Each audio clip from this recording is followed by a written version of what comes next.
Hi everyone, Ellen Jaffe Jones, and I am so happy to share with you that yesterday I placed in my 300th 5K or longer race for my age group since 2006, just on plants. And this was a big milestone. There were lots of celebrations going on because I've been posting it on Facebook, and a lot of my running friends knew about it and they showed up to give their support. But here it is. That was the sup and run. It's like the whole length of our lanai here, and so I printed out this picture and handed it to the table. That's the whole length there, kind of squeezed into one shot. And so somebody who came by said, oh, those are just finishers awards. So that is actually what we got yesterday. That's what this is. But I also placed third out of 20 women in my age group. It was a large race, about 800 people. And as you get up into these older age groups, there aren't so many. On the other hand, there was a celebration party last night with some of my vegan friends at coffee house here in Sarasota, and this one woman who was also a runner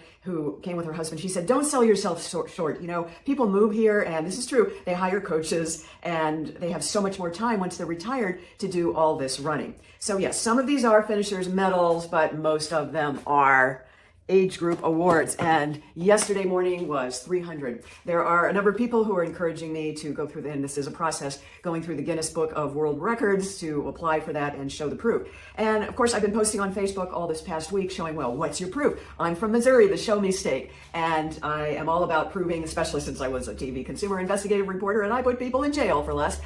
Point being is I have always been motivated to kind of just show you and prove it. And what happened in 2011, when my first book, Eat Vegan on $4 a Day, came out, I was at a race and somebody came up to me and said, they saw my Eat Vegan on $4 a Day shirt, which I was wearing. They said, you can't run on a vegan diet, let alone be competitive in it. And even though I had started placing in 2006, at that moment, it ignited in me this passion to just go ahead and prove to the world that vegans can do this. So I passed the milestone of 100, then 200, and then the past few years, especially through COVID, which has been very challenging for races to survive and for people to survive. You know, so many people in my age group have different issues, have had different long-term COVID issues, especially with their lungs, and I've been very fortunate not to have that. However, I was diagnosed 2 days before this race, this past Thursday, with hyperthyroidism. And I have a link on my Facebook page, and I'll share it here. When I was in kindergarten, I participated in the Give My Tooth to Science program.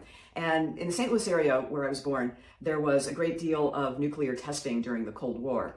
And because of this program, 300,000 of us children gave our baby teeth to science, and they studied strontium 14, I think it is the nuclear reactive agent that they were able to detect in teeth. And I didn't live real close to the testing site, but nevertheless, what happened was the nuclear, the element strontium became prevalent in cow's milk. And of course, as children, we all drank cow's milk because we were not educated that we shouldn't be drinking milk from another species, that nutritionally there's no need for it, and it's just downright unhealthy for a lot of other reasons besides that.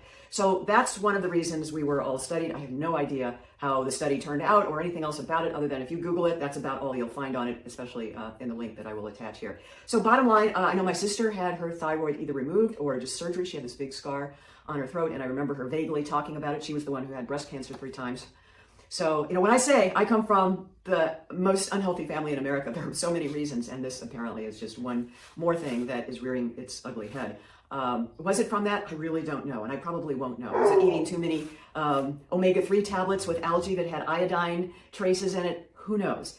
The point is, I went to a doctor, and when she diagnosed it, she said, you really shouldn't run until we get this under control with medication, which I had taken 1 tablet, and then I did this race and totally ignored that she said I was going to die from a thyroid storm, which can give you heart failure. I mean, it is a thing, and I'm sure she's right with the general population. But the interesting thing is, at the race yesterday, I was talking to so many runners who said, yeah, you know, sometimes as runners, we're like a subset of the population, and we just need to determine what's best for us and what our body says. And so I was given 1 medication to reduce the hyperness of hyperthyroidism. And you may notice I have lost 10 pounds in like a month.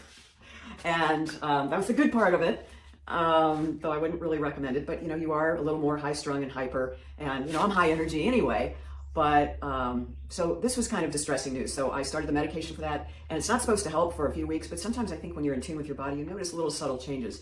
So I did the race anyway. I walked it pretty much the first mile, and my boyfriend Troy said, I noticed you were kind of lagging behind and I was just following behind you. And then at mile 2, I noticed this beautiful lake and I said, I'm out of here. And I probably could have come in first or second in my age group had I not really walked that first mile. But I kept hearing my doctor saying, you could have heart failure. You should not run. And sometimes we don't always listen to our doctor. And I don't know how much education she had in her first meeting. I didn't want to ask her how much nutrition education she had in medical schools, but most of the time it really is not very much, if at all. So anyway, I wanted to share this with you.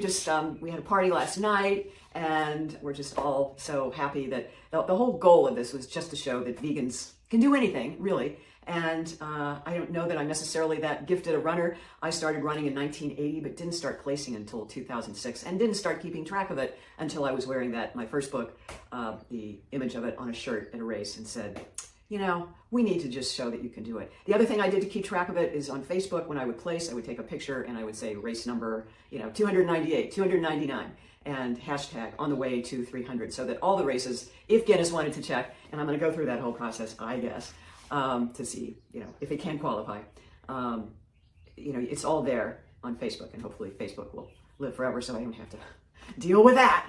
All right, everyone, if you have any questions about how, at the age of 71, and with all these incredible health challenges, and as a runner said to me yesterday, we all have our stories. I'd love to hear yours and how you've been able to carry the message forward, however your heart leads you in that direction.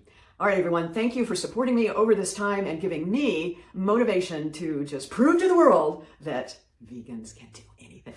All right, let me hear your story. Gotta run.